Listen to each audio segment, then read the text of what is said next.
understand I got a lot on my mind. What's going on, everybody? Lloyd Jones with Midnight Comics here with another exciting episode of Indie Breakdown. We break down your favorite indie comic book characters' power, stats, and abilities, and get them prepared for their eventual indie versus matchup. Got another awesome guest here today. I'm going to allow him to introduce himself.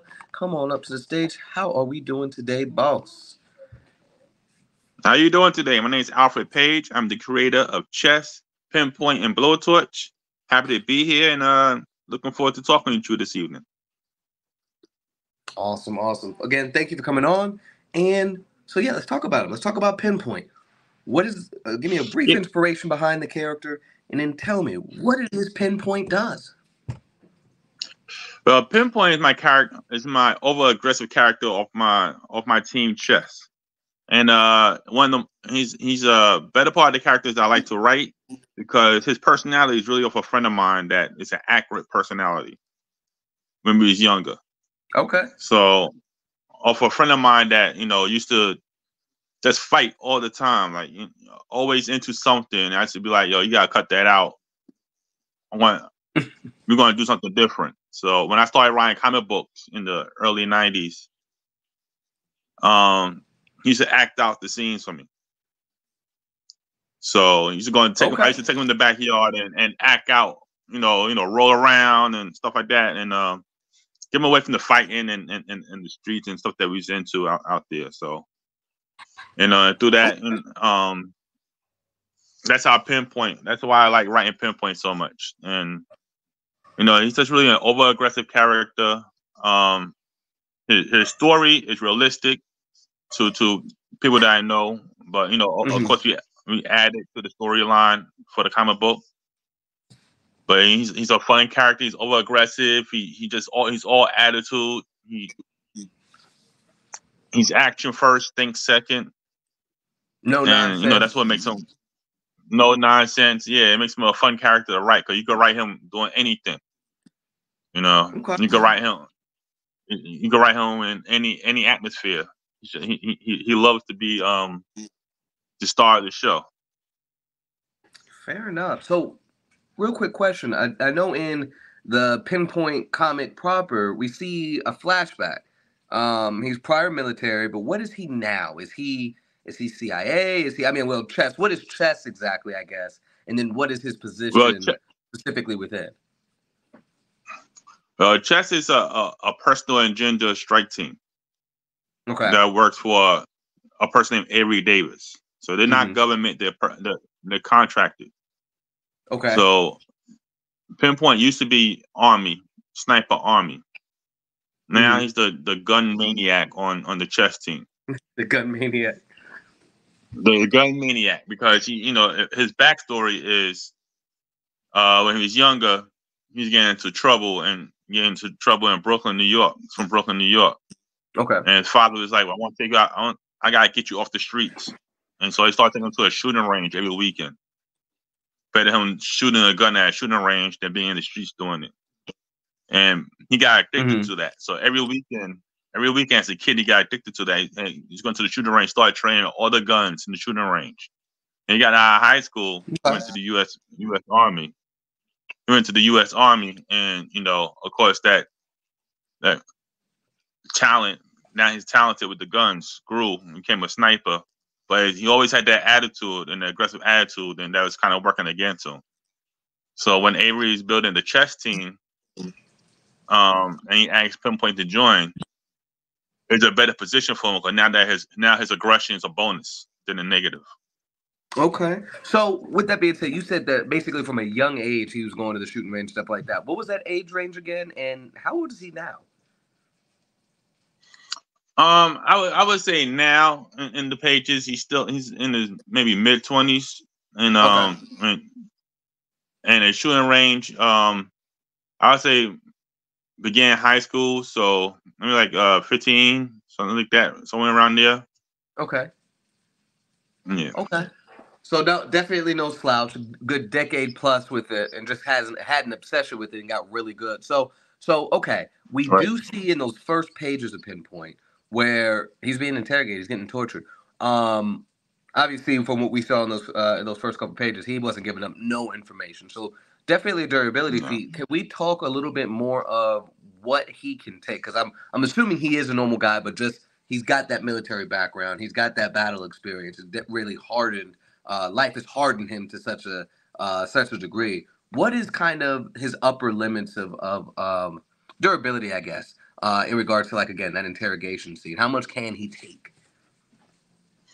As much as a person in peak condition could take. I mean, he doesn't have no superpowers or anything like that. He's not enhanced in any way. Right. So he's just, let's say.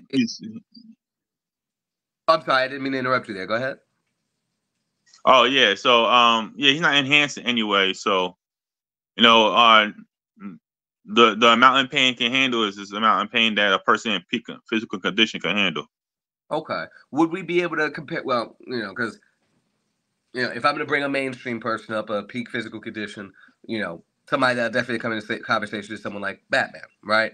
He's not necessarily enhanced individual, but of course we see him surviving some pretty heavy feats, right? Would we be able to safely say he's somewhere at that limit, somewhere under that? I would have said Cap, but of course, obviously, that super soldier serum. He's not martial arts trained like a Batman. Yeah, he's not martial arts trained like a Batman. He's more like me. I'll compare him to a Punisher. Like he's a brute. Punisher, you know, his fighting style. Okay. His fighting style is more brute. Like Batman's trained and his body's trained in a certain way. Pinpoint's a young Mike Tyson. He's a fighter. So even though he does have some, you know, he does have military training that includes some martial arts, he's not a martial artist. He's more like a dirty fighter. He's a brawler. Right. Okay. So that was a good comparison. I don't know why Punisher did not pop in my head initially. So now back to the durability in that regard. We've seen in every form of media Punisher, right? This dude is surviving some crazy attacks, right? You know, again, getting shot up with arrows, bullets, you know, getting stabbed up and stuff like that. I know, of course, he's a regular guy and stuff like that, but what is kind of that upper limit that we've seen him get throughout the story of Chess and Pinpoint and all of that? What is kind of the most intense thing Pinpoint has walked away from? I would say later in his solo run, when he goes to this island where he has to blend in with these criminals to look for a past operative comrade that he served with. He gets tested pretty hard because he gets electrocuted. You know what I mean? He gets into, you know, they jump him and he gets into a lot of physical confrontation later on in the issues. And I mean, he had that be the limit that he has. And during Chess, you know, he always jumps out first. So he's very physical. He likes the physical action. Not to say that he could you know, punch through walls or stuff like that, but he doesn't mind the rumble and getting into the mix of a hard fight. Okay. So would we be able to say in these type of situations, we've got he's kind of like Rambo almost, in regards to resourcefulness and all of that as well, correct? I'll call him Rambo, Commando, that type of action, right? Okay. So in regards to stealth, right? You know, I'm assuming as an operative of Chess, obviously everybody has their own speciality, right? As a sniper, I know he's a sniper and all that other stuff, but of course in Pinpoint we saw him on the ground, front and center. When he needs to sneak around, how effective is he, and how quickly, I guess, does things turn into an all-out firefight, or does it even get to that point if he doesn't want it to be? He is not the stealth guy on the team. Fair enough. Pinpoint loud, boisterous, and has an aggressive approach, as you see at the last pages of Pinpoint. He wants to be known. He wants you to know he's there. He's not to say that in the pages of Pinpoint he's more aggressive. He's by himself. He wants you to know he's there. He wants to make a scene. He wants your attention.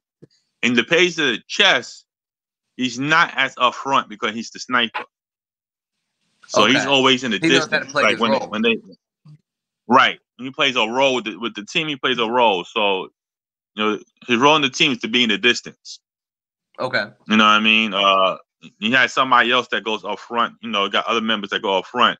Pinpoint's position is to go to the side Mm-hmm. and have a vision, you know, a sniper vision from the side to clear the path or back up whoever's going in.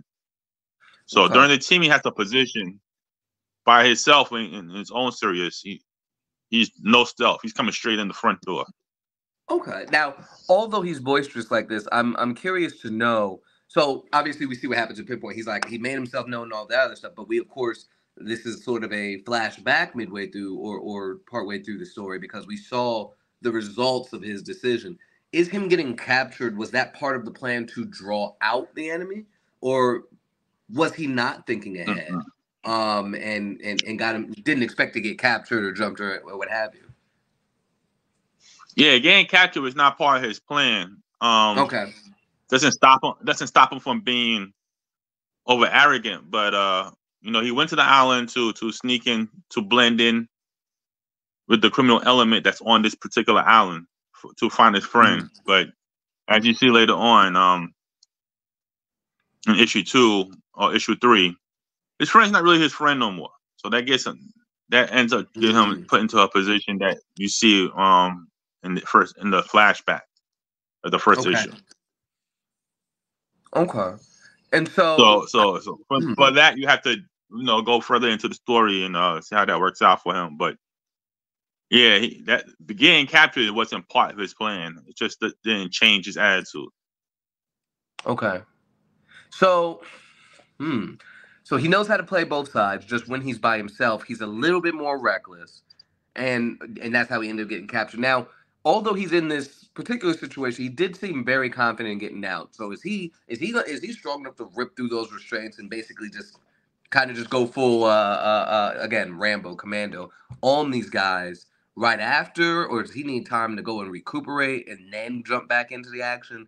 What how does Pinpoint kind of stand up against what's happening to him in that issue? He does get out those ropes. He does. Okay. He does get out those ropes, and he did put something in plan to help him, a little leverage to how he got out the ropes and how he dealt with the circumstance that he got out of. And I don't want to give that away to the people that's going to read. I got the Pinpoint trade coming out for next year, so I want people to read into that. But he did do something to set off the leverage, and then he did pop out the ropes, and then you know, and then act on that leverage. So prior to jumping in, he was definitely resourceful enough to come up with a plan in case he did. Oh yeah. He said he set himself up something to help him along the lines of getting out and taking over the situation. Okay, so he's a thinker too. Well, I'm gonna go ahead. No, go ahead. No, you're good. Go ahead. No, I'm saying he's not. I mean, he's not just a brute. He's a thinker too. You know. But yeah, his attitude, his aggressiveness gets him over. So. Okay. Now, of course, based on his name, we can assume that I guess sniping is where he shines the most. Is that correct? His talent with shooting is where he shines the most. Okay. So like he's the only shooter on the team. Okay. So you know, yeah, he's a trained sniper. So of course he could take you out from a distance. He also carries guns with him up close. He's very accurate shooting. He has a high accuracy with his shooting. He knows how to handle a gun very well. Okay, so very versatile. Okay, so okay. Now you said that he's no martial artist. He's really just a brawler or anything like that. So are we saying just other trained people can drop him, or are we saying like in regards to his ability fighting wise?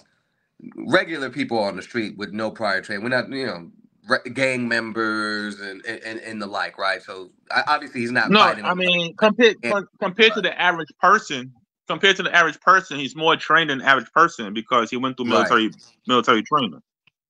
Mm-hmm. You know, he did go through an army camp in military training, and it was and he has some grappling effects. Okay. You know what I mean? He's not Batman or Right. Karate Like you Kid or said, something like that Punisher. because I would compare him to a young Mike Tyson or something. He said he boxes. He took military training. He knows how to grapple. He's not. I wouldn't call him an expert jiu-jitsu or something like that. But to the average person in the street, nah, they wouldn't fight. They wouldn't. I don't think they would have a chance because he understands. He enjoys fighting, but he fights calm. So if the average person in the street that's not trained, the average person in the street prior to the fight, then he's. Oh, sorry. Go ahead. Nah, I was just saying, like a person in the street, unless they're trained as well, then it'd be an off balance fight. Okay, so I was gonna say, so prior to him jumping into a fight, he's boisterous or what have you, but in the fight, very strategic in regards to how to handle it. Is that what I'm gathering? Yeah. Or very calm. Yeah, he's a dirty fighter. Calm and collected. He doesn't fight fair. Yeah, he doesn't fight fair. He bites ears. He's a dirty fighter. He's not gonna. You're gonna feel something. Okay.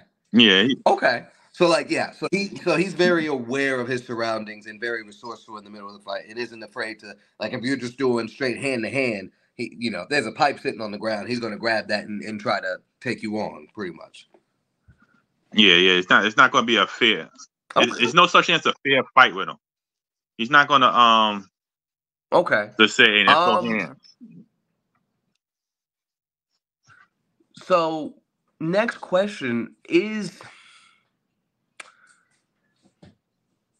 how integral is the chess team to, I guess, Pinpoint story, right? So if he goes on a mission alone, right, is Avery going to be like, hey, he might need some backup, send chess in? Or is he the one that's like, you set me on this mission, I'm going to do this mission, I'm going to handle it by myself, I don't need backup type guy? Well, the chess team, it's all a unit. So if he got into trouble, the chess team will come in because that's his team. Okay. In his solo, when you read the beginning, Avery's saying, well, you always wanted a chance to show me you could do something by yourself. I see. I'm giving you a chance. I'm giving you a chance to do something by yourself because, Pinpoint is not used to being on the team. And the team's not used to a person like Pinpoint. So, it's always like a babysitter. Like, he's the rude side of the team. So everybody on the team to Pinpoint is like, oh, this guy's a wild animal. You know what I mean? He doesn't listen. He doesn't take orders well. So that's why when you hear that conversation with him and Avery, I'm giving you a chance to do something without heart or without somebody over, doing something. So show me what you can do now by yourself. Okay. So, I'm trying to think. This is good so far. So, okay, we've got the fighting ability. We've got, and again, he's just peak physical, peak physique. That's right. And he's a short guy. He's not a big guy. He's only like 5'7". Really? He's about the same size as Mike Tyson or something like that. He's not a tall guy. My friend that I referred to him off of was a short guy. So he's not big. He's a short, stocky, wide guy. So he's not like Colossus or somebody big. He's more a Wolverine size or something like that. Okay. I in the back of my head, and obviously we're still finishing up season 1 of Indie Versus. Of course, that's on the tail end of the Indie Breakdown. And I haven't interviewed this gentleman yet, but in my head, I'm imagining Pinpoint fighting against Concrete Comics' Primate. I think that matchup would be pretty heavy. Are you familiar with that character at all? I'm familiar. I'm familiar with Lions Star and Concrete Comics. I know the Primate comic book. I haven't had a chance to read it yet, but I am familiar with it, and I am planning to. I do collect the Concrete books. I have Acolyte. I'm looking forward to getting Deja Vu and the newer ones, Laura and Primate. So. Oh yeah. I'm kind of, we use the randomizer wheel for the indie verses, but in my head of kind of a matchup, if any, at the moment, I think, yeah, Pinpoint versus Primate would be a very interesting matchup for sure. Yeah, But I don't know Primate's background yet. I don't know if he's enhanced in any way. mhm. He's a ground But he's one of their ground level characters for sure. There are some yeah, aspects that definitely could use some exploring in regards to why he's so capable, and I'm very interested in. Well, obviously, not going to spoil anything for you, anything of that nature, but yeah, it's still in the long run would be a very good matchup, I think, based on their resources and yeah, all that other stuff. But that's a big what if. We'll see if that ends up on the randomizer wheel for this season and all of that. As we're gotcha. getting ready to close up, let the people know where they can find you, where they can pick up your books and all of that. But you can find me at Project Chess, abbreviated C.H.E.S.S on Facebook.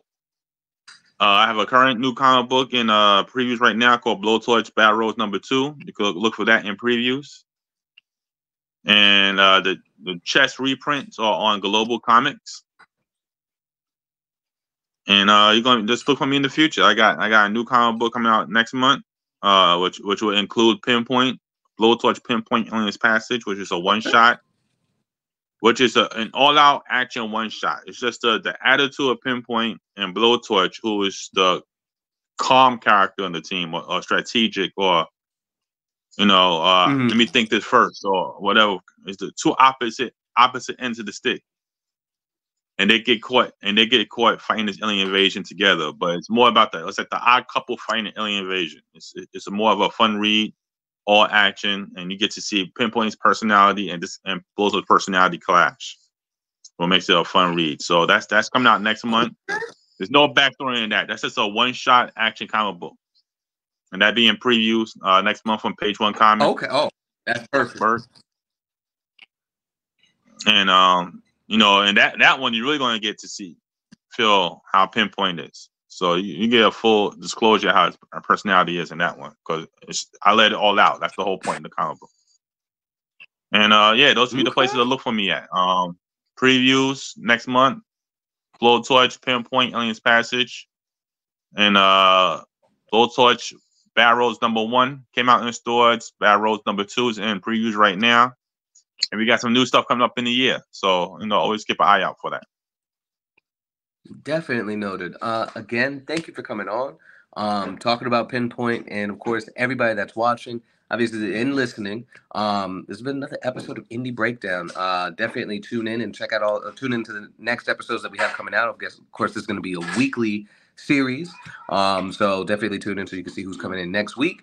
And then also, of course, don't forget to check out all of our other stuff with Midnight Comics. So definitely check us out. We're everywhere, Midnight X Comics, except for Facebook and YouTube, where we're just Midnight Comics. And definitely tune into our Patreon, where we have our What If Wednesdays, community character creation nights, and so much more. You'll be able to get all these things and more really early on there. And yeah, thanks for tuning in. Remember, everybody, until next time, midnight is coming.